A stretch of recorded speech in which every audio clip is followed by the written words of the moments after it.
નમસ્તે. નિબંધ લેખન. આજે નિબંધ લેખનની વાત કરવાના છીએ. નિબંધ એનો અર્થ થાય ની, કોઈ નહીં, બંધન, કોઈ બંધન નથી એવું લખાણ. પણ તેમ છતાં ગુજરાતી ભાષામાં નિબંધના મુદ્દાઓ આપવામાં આવે છે જે તે વિષય વસ્તુ માટે, અને એ મુદ્દાઓને આધારે જ આપણે એ નિબંધ લખવાનો હોય છે. અને અત્યાર સુધી આપણે નાના હતા ત્યારથી અત્યાર સુધી નિબંધો લખ્યા છે, પણ તેમ છતાં નિબંધ કેવી રીતે લખાય મુદ્દાઓને આધારે એના વિશે આજે પણ વાત કરવાના છીએ. તો જોઈએ નિબંધ લેખન. નિબંધ લેખન. આ વખતે નિબંધ લેખન અત્યાર સુધી આપણે જે કરતા હતા એમાં કંઈક વિશિષ્ટ વાત આપણે કરવાના નથી, પણ આપણે હવે થોડા મોટા થયા એટલે નિબંધ લખવાની આપણી સિસ્ટમ થોડી બદલાશે, અને એ બદલવી જ જોઈએ. કારણ કે જેમ જેમ લેવલ ઉપર જાય એમ એમ આપણે એનું લેવલ આપણી રીતે વધારવું પડે. તો નિબંધ કેવી રીતે લખાય એનું એક એક્ઝામ્પલ આજે, ભલે તમે નાના હશો ત્યારથી આ ટૉપિક પર નિબંધ લખતા હશો, વર્ષા ઋતુ એ બહુ નાના હશો ત્યારથી લખતા હશો. મેં એટલે જ જાણી જોઈને આ ટૉપિક લીધો છે કે જેથી કરીને હું તમને કહી શકું કે નિબંધનો ટૉપિક ભલે તમે નાના હતા ત્યારનો હોય, પણ તમારી ઉંમર પ્રમાણે અને તમારી સમજણ પ્રમાણે અને તમારા શબ્દ ભંડોળ પ્રમાણે નિબંધની રજૂઆત થાય છે. 10th સ્ટાન્ડર્ડમાં નિબંધના પોઈન્ટ્સ આપી દે છે. પોઈન્ટ્સ મીન્સ મુદ્દા. તો એ મુદ્દાઓ અહીંયા આવી રીતે હોય છે: પ્રસ્તાવના, વરસાદનું દ્રશ્ય, વર્ષાના આગમન અને પછીનું વાતાવરણ, વર્ષા ઋતુમાં આવતા તહેવારો, અતિવૃષ્ટિ અને બીમારી. આટલા પોઈન્ટ છે. તો હવે આ પોઈન્ટને આપણે કેવી રીતે નિબંધમાં કવર કરી શકીએ એની વાત કરીએ. તો સૌથી પહેલાં પ્રસ્તાવના. તો પ્રસ્તાવના એટલે શું? તો કોઈ પણ નિબંધની શરૂઆત, સપોઝ તમને કોઈ ટૉપિક આપી દે તો એ ટૉપિક વિશે તમે ધડાધડ બોલવાની શરૂઆત કરી દેશો. એની કંઈક તો સ્ટાર્ટિંગમાં એની શરૂઆત કરવાની થોડીક પૂર્વધારણા બાંધવી પડે. હવે પૂર્વધારણા બાંધવા માટે તમે કેવી રીતે લખી શકો? અહીંયા વર્ષા ઋતુની વાત કરી, અહીંયા પ્રસ્તાવના કેવી રીતે લખશો? તો પ્રસ્તાવનામાં તમે લખી શકો કે ભારતમાં અનેક ઋતુઓની વિવિધતા જોવા મળે છે, જેમાં અનેક ઋતુઓની સાથે તેની વિવિધતામાં પણ ખૂબ જ પ્રાકૃતિક સૌંદર્યો પણ ભરેલા છે. અને ભારત માટે ખૂબ જીવનદાયી એવી ઋતુ વર્ષા ઋતુ છે, કારણ કે ભારત એ ખેતી પ્રધાન દેશ છે અને ભારતની ખેતી વરસાદને આધીન છે. આથી ભારત માટે વર્ષા ઋતુ એ જીવનદાયી ઋતુ તરીકે ગણાય છે.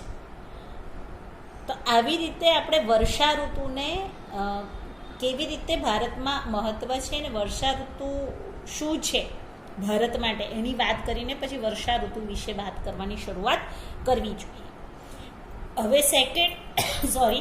સેકન્ડ પોઈન્ટ છે વરસાદનું દ્રશ્ય. જો તમે કોઈ પણ નિબંધ લખવા માટે સૌથી મહત્ત્વની બાબત તમારું ઓબ્ઝર્વેશન છે. તમે કોઈ પણ વસ્તુઓને કેવી રીતે જોઈ છે એને વર્ણન બહુ જ સરસ રીતે કરી શકો. તમે વસ્તુઓને શાંતિથી જોઈ હોય, વાતાવરણને શાંતિથી જોયું હોય, માણ્યું હોય, વિચાર્યું હોય, તો તમે એને વર્ણન ચોક્કસથી જ કરી શકો. હવે અહીંયા વરસાદનું દ્રશ્ય હોય તો વરસાદનું દ્રશ્ય એટલે વરસાદ આવતા પહેલાં શું થાય, અથવા વરસાદના દ્રશ્યોમાં તમને શું જોવા મળે છે. તો સરસ મજાના આકાશ ધીરે ધીરે કરીને કાળા વાદળોથી છવાઈ જાય છે, વીજળીના કડાકા અને ધૂળની ડમરીઓ ઉડવા લાગે છે, પવન સુસવાટા ભર્યો વાય છે, અને અનેક ચારે બાજુ ખૂબ જ ઉકળાટનું વાતાવરણ સર્જાય છે ને ખૂબ જ સુંદર રીતે વર્ષા રાણી ધરતી પર પધારે છે. અને વરસાદનું દ્રશ્ય એ ખૂબ જ મનમોહક હોય છે, કારણ કે પહેલો વરસાદ ધરતીને જ્યારે સ્પર્શ કરે છે ત્યારે તેના ધરતીની મહેકનો આનંદ પણ મનુષ્યોને નવજીવન આપે છે. થોડીક હાડ વાપરીશું. અને આમ વરસાદનું દ્રશ્ય એ માનવ માટે અને પશુઓ માટે ખૂબ જ આનંદિત હોય છે અને ખૂબ જ ઉત્સાહ ભરેલું હોય છે. હવે નેક્સ્ટ પોઈન્ટ છે વર્ષાના આગમનનું મહત્વ. આગમન અને પછીનું વાતાવરણ. તો વર્ષાનું આગમન કેવું હોય છે? મેં તમને કહ્યું એમ કે કાળા કાળા વાદળો આકાશમાં છવાઈ જાય છે, ચારે બાજુ લોકોની મીટ આકાશ તરફ મંડાય છે, પક્ષીઓ પણ આકાશ તરફ મીટ માંડીને પોતાના અવાજમાં આહવાન કરે છે, મોર ટહુકા કરીને વર્ષા રાણીને બોલાવે છે, અને ખેડૂતો પણ આકાશની સામે મીટ માંડીને વર્ષા રાણીની રાહ જોતા નજરે પડે છે. અને વરસાદ આવ્યાની સાથે જ સમગ્ર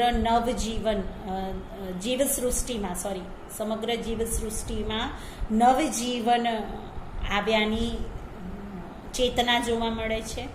અને વરસાદ આવતા જ તમામ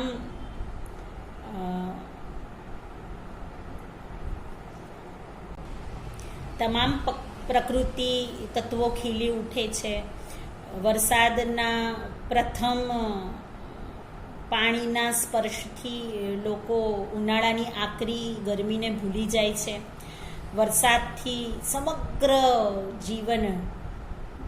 જીવન જીવતા લોકો ખૂબ આનંદનો અનુભવ કરે છે. અને વરસાદ જેવો પડવા લાગે છે એવો જ નાના બાળકો વરસાદમાં નહાવા દોડી જાય છે. અને આવરે વરસાદ, ઘેબરિયો વરસાદ, ઊની રોટલીને કારેલાનું શાક ગાતા ગાતા વરસાદનો આનંદ માણે છે. તો આવી રીતે તમે કોટેશન્સ પણ એમાં યુઝ કરી શકો. હવે વર્ષા ઋતુમાં આવતા તહેવારો. વર્ષા ઋતુમાં કયા કયા તહેવારો આવે છે એનું આપણને લિસ્ટ ખબર હોવી જોઈએ. તો વર્ષા ઋતુની શરૂઆત ક્યારથી થાય? અષાઢ મહિનાથી. તો અષાઢ મહિનામાં સૌથી પહેલો તહેવાર કયો આવે? તો કે રથયાત્રા. રથયાત્રા પછી શું આવે? શ્રાવણ મહિનો. શ્રાવણ મહિનામાં કયા કયા તહેવારો આવે? તો 15મી ઓગસ્ટ પણ આવે, પછી રક્ષાબંધન પણ આવે, પછી જન્માષ્ટમી પણ આવે, ગણેશ ચતુર્થી પણ આવે ને નવરાત્રિ પણ આવે. એટલે મેજોરિટી બધા જ ધાર્મિક અને સામાજિક અને રાષ્ટ્રીય તહેવારો. હવે સામાજિકમાં રક્ષાબંધન અને નવરાત્રિ, રાષ્ટ્રીયમાં 15મી ઓગસ્ટ અને ગાંધી જયંતિ, અને ધાર્મિકમાં રથયાત્રા, જન્માષ્ટમી, ગણેશ ચતુર્થી. આ બધા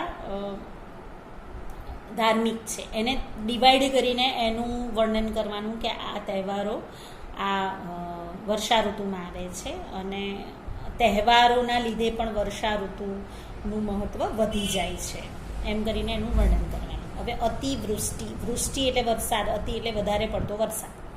વધારે પડતો વરસાદ પડે એટલે શું થાય? તો ચારે તરફ પાક જે ઉગેલો હોય એ લીલો દુકાળ પડે, એટલે નાશ પામે, તણાઈ જાય, લોકોના ઘર ડૂબી જાય, પછી જગ્યાએ પાણી ભરાઈ જાય, રોગચાળો ફેલાય, લોકોને ખાવા પીવાની વસ્તુઓ મળવી મુશ્કેલ થઈ જાય, ઘણી બધી જીવન જરૂરિયાતની વસ્તુઓ મેળવવા માટે તેમને તકલીફ પડે, વરસાદનો સામનો કરવો પડે, ઘણીવાર ના પણ મળે, વીજળીનું જે કનેક્શન હોય કપાઈ જાય. તો એવી બધી અતિવૃષ્ટિનું વર્ણન કરવાનું. એમાં તમે એવું લખી શકો, જે પોષતું એ મારતું એવો દિશે ક્રમ કુદરતી. ઇટ મીન્સ કે વર્ષા ઋતુ જ આપણને જીવન આપે છે, અને વર્ષા ઋતુમાં વધારે પડતો વરસાદ આપણને નુકસાન કરે છે, અને એ આપણને મોત પણ આપે છે. એનું વર્ણન અહીંયા કરી શકાય. બીમારી. હવે વર્ષા ઋતુમાં ભેજવાળું વાતાવરણ હોય એટલે મેજોરિટી બીમારીનો ભોગ બનતા લોકો જોવા મળે. એટલે વરસાદના પાણીમાં ભરાઈ રહેતા મચ્છરો પેદા થાય છે અને મચ્છરોને લગતી બીમારી થાય છે, રોગચાળો ફાટી નીકળે છે અને એવી બીમારીનું વર્ણન કરવાનું.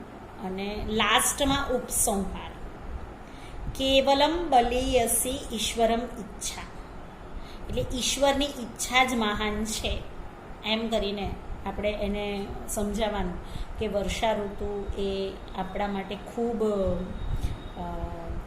ખૂબ જ ઉપયોગી હોવા છતાં ક્યારેક ઈશ્વરની ઈચ્છા મુજબ પણ આપણે એ ઋતુને ઘણીવાર નુકસાનકારક ઋતુ તરીકે પણ જોઈએ છે. પણ ઈશ્વરને પ્રાર્થના કે હંમેશા અમને વર્ષા ઋતુ લાભદાયી અને જીવનદાયી મળે એવી પ્રાર્થના એમ કરીને લખીને છેલ્લે લખી શકાય. આમ અવિનાશ વ્યાસ કવિએ કહ્યું છે કે કાનમાં પવન કહીને ચાલ્યો કે હે આવે મેહુલ્યો.